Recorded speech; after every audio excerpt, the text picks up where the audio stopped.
హస్తపు నీడకు పరుగెత్తగా నీ శాశ్వత కృపతో నింపితివా. నీ సన్నిధిలో దీనుడనై కాచుకొనెదని కృపయన్నో. యేసయ్యా నీ కృపా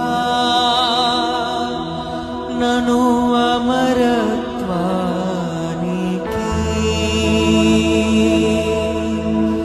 అర్హునిగా మార్చెను. యేసయ్యా నీ కృపా అర్హునిగా మార్చెను.